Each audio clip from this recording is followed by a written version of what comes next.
Sir உங்களோட பையன் தனுஷ் பத்தி சொன்னீங்க இல்லையா? மேபி அவருடைய அந்த மஸ்குலர் டிஸ்ட்ரோஃபி தான் வந்து நீங்க இப்படி ஒரு திருநெல்வேலியில ஹாஸ்பிட்டல் திறக்கிறதுக்கான காரணமா இருக்குன்னு கூட சொல்லலாம்ல. நிச்சயமா.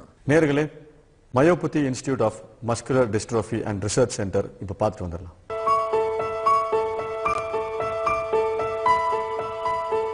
சன் டிவி நேயர்களுக்கு கார்த்திக் யோகியின் சூரிய வணக்கம். வருமுன் காப்போம் அப்படின்றதான் மருத்துவத்துடைய அடிப்படை. ஒரு நோய் வந்ததுக்கு அப்புறம் தான் நம்ம மருத்துவத்தையோ இல்ல மருத்துவமனையோ தேடி போவோம். இப்ப நான் திருநெல்வேலிக்கு பக்கத்துல இருக்க 30 கிலோமீட்டர் ஒரு ஊர் இருக்கு, வீரவநல்லூர். அந்த ஊர்ல இருந்து பேசிக்கிட்டு இருக்கேன். இந்த ஊர்ல தான் மஸ்குலர் டயோஸ்ட்ரோபி, அதாவது தசை சிதைவு நோய், இந்த நோய்க்கான ஒரு பிரத்யேக இன்டர்நேஷனல் ஸ்டாண்டர்ட்ல ஒரு மருத்துவமனை இருக்கு. அது என்ன மருத்துவமனை அப்படின்னா மயோபதி மருத்துவமனை.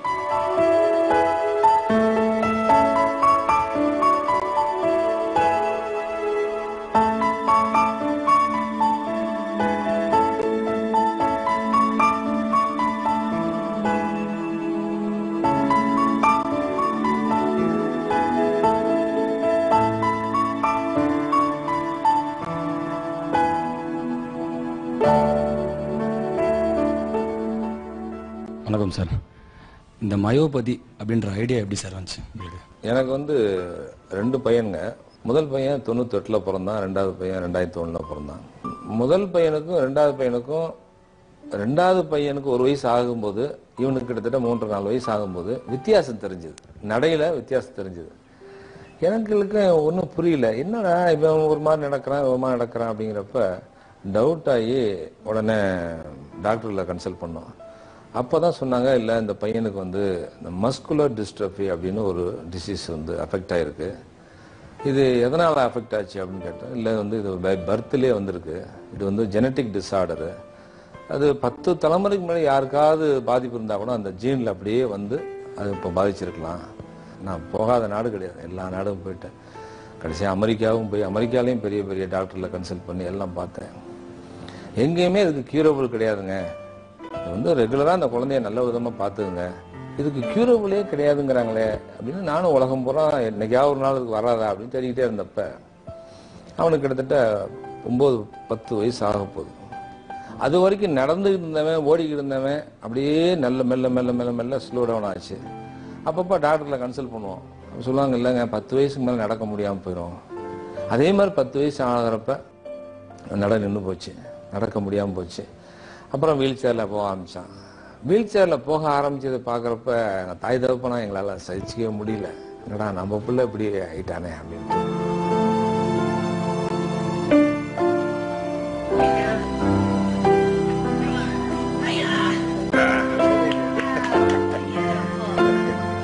அப்போ இந்த பக்கம் திருநெல்வேலியில் வீரவநல்லூர்னு ஒரு கிராமத்தில் ஒரு நாட்டுப்புற வைத்தியம், அவங்க பரம்பரையாக அவங்க குடும்பம் வைத்தியம் பண்ணிக்கிட்டு இருக்காங்க. அந்த வைத்தியர் வந்து ராமசாமின்னு ஒரு 24 வயசு. இந்த பையனுக்கு சின்ன வயசு தான். ஆனால் அவங்க அப்பா அவங்க தாத்தா கிட்ட இருந்து அந்த கலையை கற்றுக்கிட்டதுனால அந்த பையன் பண்ணிக்கிட்டு இருந்தாப்புல.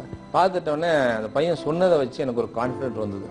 சரி, ஏன் அந்த பையன்கிட்ட போய் நம்ம ஒரு பயிற்சி எடுத்து பார்க்கக்கூடாது அப்படின்னு சொல்லிட்டு பயிற்சி கொடுக்க ஆரம்பித்தேன். குழந்தைக்கு கொடுத்து ஒரு 4-5 நாள் ஆச்சு, 10 நாள் ஆச்சு, 15 நாள் ஆச்சு. எங்களால் முடியல. தினம் அவன் அழுவான், அதை பார்த்து நாங்கள் அழுவோம். என்னடா இப்படி ஒரு கஷ்டமான வைத்தியமாக இருக்கு, இது நம்ம குழந்தைய மேலும் நம்ம சிரமப்படுத்துகிறோமோ வேண்டாமோன்னு நினச்சேன். அழுகுறது கதறதெல்லாம் பார்த்துட்டு சரி வேண்டாங்க, இந்த வைத்தியம் வேண்டாம், அவன் இருக்கிற வரைக்கும் சந்தோஷமா இருந்துட்டு போட்டோம். அப்போ மனசு கேட்கல, இவனுக்கு ஏதாவது ஒன்று பண்ணி க்யூர் அவுட் பண்ணணும்னு நினைக்கிறோம், லைஃப்பை கொஞ்சம் எக்ஸ்டெண்ட் நினைக்கிறோம். வைத்தியம் இல்லைங்கிறாங்க, இந்த வைத்தியமாவது நல்லா இருக்குன்னு சொல்றாங்க, இது அவனால் தாங்கிக்க முடியலையே, என்ன பண்றது? சரிப்பா நம்ம ஊருக்கு போகலாம் அப்படின்ட்டு. ஊருக்கு போகலாம் சொன்னோடனே, இல்லை டாடி எனக்கு இந்த வைத்தியம் வேணும்,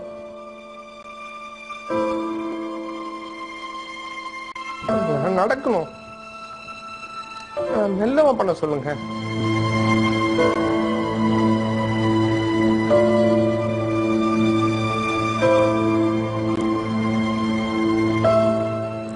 வைத்தியெல்லாம் கூப்பிட்டு சரிப்பா மெல்லமா பண்ணு, நீ 3 மாசத்துல பண்ணுங்கிறத 6 மாசமா பண்ணு, 6 மாசங்கிறத 1 வருஷமா கூட பண்ணு, நான் அவசரம் இல்லை அப்படின்னு சொன்னேன்.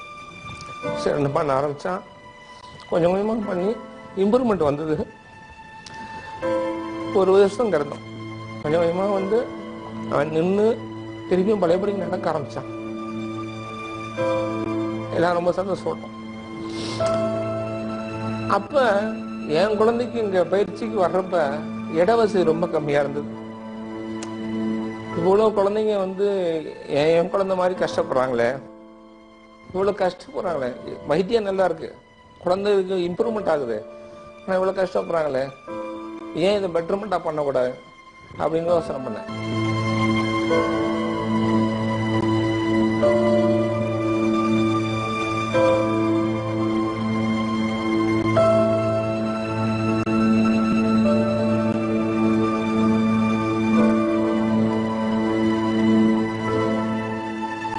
ட்ரீட்மெண்ட் வந்து என்னோட ஃபாதர் ஆரம்பிச்சது மஸ்குலர் டிஸ்ட்ரோபிக்காக, தசை சிதைவுங்கிற ஒரு டிசீஸ்க்காக ஆரம்பிச்சாரு. இப்போ பார்த்தீங்கன்னா நம்மளோட மினிஸ்டர் நெப்போலியன் சாரோட சன்னும் இந்த மாதிரி மஸ்குலர் டிஸ்ட்ரோபினால அஃபெக்ட் ஆயிருந்தாங்க. அவங்க வந்து இன்னொருத்தரோட சொல்லி அவங்க இந்த ட்ரீட்மெண்ட்டுக்காக அட்மிஷன் ஆனாங்க. அப்போ இந்த ட்ரீட்மெண்ட் இம்ப்ரூவ்மெண்ட்ஸை பார்த்த உடனே இது வரைக்கும் இந்த மாதிரி இம்ப்ரூவ்மெண்ட்ஸ் நான் வேற எதுலையும் பார்க்கல. மஸ்குலர் டிஸ்ட்ரோபிக்குன்னு எங்கேயும் ஹாஸ்பிட்டலும் இல்லை. என்னோட சன்னுக்கு இந்த மாதிரி எஃபெக்ட் ஆனதுனால கண்டிப்பா மஸ்குலர் டிஸ்ட்ரோபின்னு ஒரு ஹாஸ்பிட்டல் ஓப்பன் பண்ணுவேன்னு சொன்னாங்க. ஃபர்ஸ்ட் என் சன் கொஞ்சம் இம்ப்ரூவ்மெண்ட் ஆகட்டும்னாங்க. அவரும் நாளுக்கு நாள் இம்ப்ரூவ்மெண்ட் ஆனாரு. இந்த ஹாஸ்பிட்டலும் நாளுக்கு நாள் இம்ப்ரூவ்மெண்ட் ஆச்சு.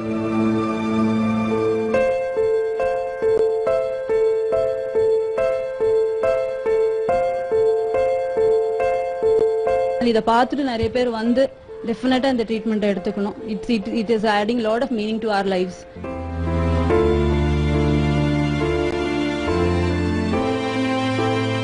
அடிச்சா தாங்க மாட்டேன், 4 மாசம் தூங்க மாட்டேன், மோதி பாரு வீடு போய் சேர மாட்டேன்.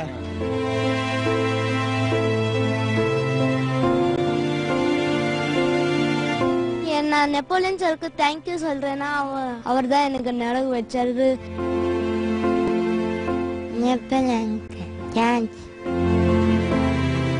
மஸ்குலர் டிஸ்ட்ரோபி அப்படிங்கிறது வந்து இன்னைக்கு பாத்தீங்க அப்படின்னா 3000த்துல ஒருத்தருக்கு வருது. இந்த டிசீஸை பத்தி நிறைய பேருக்கு அவேர்னஸ் இல்லை. ஃபர்ஸ்ட் அவேர்னஸ் வரணும். இந்த மஸ்குலர் டிஸ்ட்ரோபிங்கிறது என்ன பண்ணுது அப்படின்னா பர்த்ல இருந்து நமக்கு இருக்குது. இந்த டிசீஸ் வந்துச்சு அப்படின்னா ஃபர்ஸ்ட் நமக்கு எந்த சிம்டம்ஸ் பாத்தீங்க அப்படின்னா நடையில ஒரு சின்ன டிஃபரெண்ட் இருக்கும். கொஞ்சம் நடக்கும்போது ஒரு சின்ன ஷேக்கிங் இருக்கிற மாதிரி இருக்கும். அடிக்கடி கீழே விழுற மாதிரி, அதாவது குழந்தை நடக்கும்போது ஏன் விழுறாங்கன்னு சொல்ல முடியாது, டக்குன்னு கீழே விழுந்துடுவாங்க. இது வந்து ஒரு 3 வயசுல இருந்து 6 வயசுல ஸ்டார்ட் ஆகல.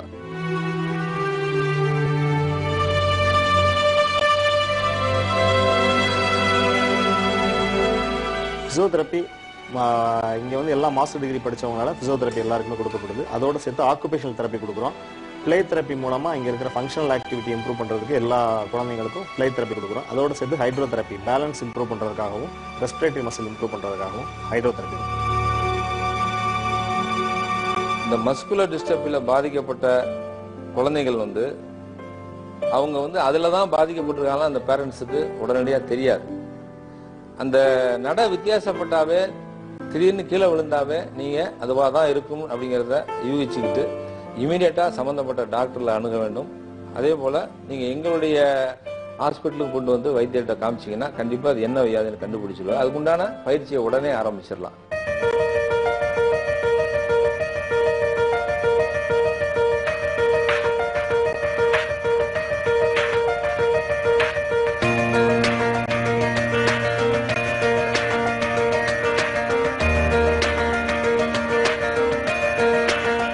ஸ்விம்மிங் நல்லா பண்றியா?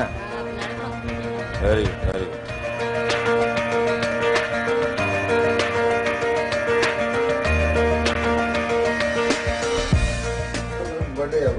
பர்த்டே.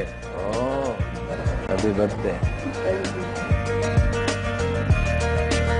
கொஞ்சம் ஸ்டார்டிங்லயே வந்துட்டா ஒரு 3 வயசு 4 வயசுல இப்ப என் குழந்தைக்கு எப்ப இந்த மாதிரி தெரிய ஆரம்பிச்சதோ அப்ப இந்த வைத்தியர் எனக்கு தெரிஞ்சு அப்ப வந்து இந்த மாதிரி வசதி வாய்ப்புகள் இருந்து நான் பண்ணியிருந்தேன்னு வச்சுங்களேன், என் குழந்தை இன்னைக்கு நடந்துட்டு இருந்திருக்கலாம். அந்த வாய்ப்பை நான் இழந்துட்டேன். சரி, நான் இழந்ததை வந்து வருங்காலத்துல இந்த குழந்தைகள் வந்து வர்றவங்களுக்கு இந்த மாதிரி பாதிப்பு வர குழந்தைகளுக்கு இந்த பயிற்சி கூட இருக்கணும் அப்படிங்கிறதுக்காக தான் உடனே உருவாக்குறேன். நான் எங்களோட கான்செப்ட் என்ன அப்படின்னா சேலஞ்சா கூட நான் சொல்லுவேன். நான் ஒரு மஸ்குலர் பேஷண்ட் நட நின்று 1 இயர்லேருந்து 1.5 இயர்ஸ்க்குள்ள கூட்டு வந்தா 100% நடக்க வைக்கலாம். இந்த சென்டரை, இந்த மயோபதி இன்ஸ்டிடியூட் ஆஃப் மஸ்குலர் டிஸ்ட்ரோபியை இந்த மாதிரி பாதிக்கப்பட்ட குழந்தைகளுடைய தாய் தகப்பன் நல்லபடியாக நீங்கள் பயன்படுத்திக்கிறது தான் என்னுடைய நோக்கம். அதுக்காக ஆரம்பிக்கப்பட்டது. இதுக்கு இன்னும் நிறைய நான் வசதி வாய்ப்புகளை செய்யறதுக்கு நான் தயாராக இருக்கேன்.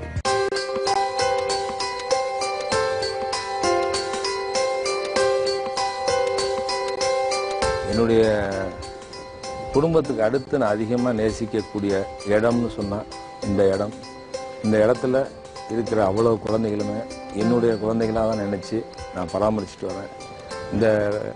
இந்த குழந்தைகளை பார்க்கும்போது என்னுடைய மகனையே நேரடியாக நான் பார்க்குற மாதிரி, என்னுடைய குடும்பம் பிரிஞ்சிருந்து நான் எப்பயோ இருக்க போய் பார்த்தாலும் இங்கே வந்தேன்னா அந்த சந்தோஷம் எனக்கு கிடைக்குது. This is my second home. So என்னுடைய வாழ்நாளில் அங்கே வந்துட்டு போகிற ஒவ்வொரு குழந்தைகளையும் என்னால் மறக்க முடியாது. இந்த குழந்தைகள் நல்ல நீண்ட ஆயுளோட ஆரோக்கியமாக நீண்ட நாள் உயிர் வாழணும் அப்படிங்கிறத என்னுடைய ஆசை. Myopathy, nothing is impossible. இந்த இன்ஸ்டிடியூஷன், ரிசர்ச் இன்ஸ்டிடியூஷன் சீக்கிரமா மருந்து கண்டுபிடிக்கணும் அண்ட் உங்க குழந்தையும் சீக்கிரம் குணமடையணும், மற்ற குழந்தைங்களுக்கும் குணமடைகிற மாதிரி வாய்ப்புகள் கொடுக்கணும். ரொம்ப நன்றி சார், இந்த எண்ணமுக்கே ரொம்ப நன்றி. ரொம்ப நன்றி. இப்போ இந்த மருந்து கண்டுபிடிக்கிற விஷயங்கள் ரிசர்ச் அமெரிக்காவில் நடந்துகிட்டு இருக்கு. அந்த நடக்கிற இடத்துல என்னுடைய ஃப்ரெண்ட்ஸே சயின்டிஸ்டாக இருக்காங்க. வாஷிங்டன் டிசி நடந்துகிட்டு இருக்கு. அவங்க வீட்டுக்கு நான் அடிக்கடி போய் தங்குவேன். அவங்க கண்டுபிடிச்சிருக்கிறது பாக்டீரியாஸ் கண்டுபிடிச்சிருக்காங்க. பக்கத்து சென்டர்லயே தான் இந்த மஸ்குலர் டிஸ்ட்ரோபிக்கான ரிசர்ச் நடந்துகிட்டு இருக்கு. அங்க ஒருவேளை மருந்தை கண்டுபிடிச்சிட்டாங்கன்னா வச்சுங்களேன், அது சக்சஸ்ன்னு சொன்னா அது ஃபர்ஸ்ட் செய்தி இவங்களுக்கு வந்துடும், அவங்க மூலியமா எனக்கு வந்துடும், என் மூலியமா என்னுடைய ஹாஸ்பிட்டல் கொண்டு வந்துடுவேன். ஸோ அதனால அந்த நம்பிக்கையோட அந்த குழந்தைங்களுடைய பெற்றோர்கள்லாம் நம்பிக்கையோட இருங்க. இன்னைக்கு இல்லைனாலும் இன்னும் 1 மாசத்துலயோ இல்ல 4 மாசத்துலயோ இல்ல கூடிய சீக்கிரத்திலயோ நிச்சயமா மருந்து வரும். அதுக்குண்டான கீரைகளுக்கு உண்டான மருந்து வரும். அதை நான் இந்தியாவுக்கு கொண்டு வரதுக்கு நான் சிரத்தை எடுத்து கண்டிப்பா நான் கொண்டு வருவேன். நம்ம நாட்டில் 2,50,00,000 டிசபிலிட்டி பர்சன்ஸ் இருக்கிறாங்க. அதுல இந்த மஸ்குலர் டிஸ்ட்ரோபியில பாதிக்கப்பட்ட கூட்டமே கிட்டத்தட்ட 5 லட்சம் பேர் இருப்பாங்க. ஸோ ஏன்னா நான் துறையில இருக்கனால சொல்றேன் அந்த புள்ளி வரும். ஸோ அவங்களுக்கெல்லாம் ஒரு பெரிய இந்த மருந்து வந்துச்சுன்னா ஒரு பெரிய வாய்ப்பா இருக்கும். ஸோ இந்த நேரத்தில் இது மூலியமா நான் தெரிவிச்சுக்கிறேன், நிச்சயமா ஒரு நல்லது நடக்கும். நீங்க சொல்ற மாதிரி நத்திங் இஸ் இம்பாசிபிள் அப்படின்னு சொன்னீங்கல்ல சார், உங்க ஹாஸ்பிட்டல் வெளியே அதை எழுதியிருக்கேன் அப்படின்னு சொல்லிருக்கீங்க. அந்த வாக்கியம் வந்து உண்மையாகணும் அப்படின்றதான் எங்களுடைய பிரயாசம். எங்களோட பிரயாசம் மட்டும் இல்ல, சன் டிவி நேயர்கள் எல்லாரோட பிரயாசம் தான் சார். நான் ஒரு தனி மனிதனா இருந்து நான் போராடிக்கிட்டு இருக்கேன். இந்த சமுதாயம் சேர்ந்து இதுக்கு போராட வேண்டும். இந்த மாதிரி நிறுவனத்தில் இருக்கிறவங்க எல்லாரும் சேர்ந்து இதுக்கு போராடி இந்த மாதிரி பாதிக்கப்பட்ட குழந்தைகளுக்கு ஒரு நிவாரணம் கொடுக்குற வகையில நீங்க எல்லாம் சேர்ந்து இதுக்கு போராடணும்னு நான் இந்த நேரத்தில் கேட்டுக்கிறேன். ஸோ இந்த அரிய வாய்ப்பை ஏற்படுத்தி கொடுத்த சன் டிவியினுடைய நிறுவனத்தாரர்களுக்கும் அந்த நிர்வாகிகளுக்கும் ஊழியர்களுக்கும் உங்களுக்கும் மனமார்ந்த நன்றியை தெரிவிக்கிறேன். ரொம்ப நன்றி சார். மிக்க நன்றி சார். சார், சூரிய வணக்கம் இப்ப புது பொலிவோட புது செட்டோட நாங்க ஆரம்பிச்சிருக்கோம். நீங்க சூரிய வணக்கம் பத்தி பேசியே ஆகணும் சார். பொதுவா வணக்கம் தமிழகம்னு சன் டிவில நிறைய வருஷங்கள் பார்த்துருக்கோம். அப்புறம் இப்ப திடீர்னு சூரிய வணக்கம்னு ஆரம்பிச்ச உடனே புதுசா இருக்க சூரிய வணக்கம் அப்படின்ட்டு கான்செப்டே புதுசா இருக்க, டைட்டில் வித்தியாசமா இருக்கேன்னு சொல்லிட்டு கொஞ்சம் உன்னிப்பா உட்காந்து பார்க்க ஆரம்பிச்சோம். இப்போ ஒரு சமீப காலமா இப்ப நீங்க 2 பேரும் தான் இந்த சூரிய வணக்கத்தை நடத்தி வரீங்க. ஸோ யங்ஸ்டர்ஸ் வந்து இப்ப நல்லா சக்சஸா நல்லா பண்றீங்க. பொதுவா வந்து காலையில எந்திரிச்சோடனே போர் அடிக்கிற மாதிரி ஒரு விஷயங்கள் இருக்கக்கூடாது. ஆனா நீங்க செய்யற விஷயங்கள் நல்லா இருக்கு. இப்ப இந்த சம்பந்தப்பட்ட விஷயம், இது மருந்து சம்பந்தப்பட்ட விஷயம், இது ஒரு பாதிப்பு சம்பந்தப்பட்ட விஷயம், இது காலையிலே இந்த நிகழ்ச்சியில் நீங்க வரணுமா அப்படி கூட நான் யோசிச்சேன். ஆனா நீங்க கேட்ட விதத்துல நீங்க கொண்டு வந்து நளினமா அந்த வாழைப்பழத்துல ஊசி ஏத்துற மாதிரி சினிமாவில் ஆரம்பிச்சு கொண்டு வந்து இதை கடைசி அப்படி முடிக்கிறீங்க. நல்லா வித்தியாசமா பண்ணிருக்கீங்க இந்த ப்ரோக்ராம். தொடர்ந்து நீங்க இந்த மாதிரி இந்த நிகழ்ச்சியை நடத்தி நீங்க மென்மேலும் வளர என்னுடைய மனமார்ந்த வாழ்த்து. நன்றி சார். நன்றி சார். சூரிய வணக்கம்.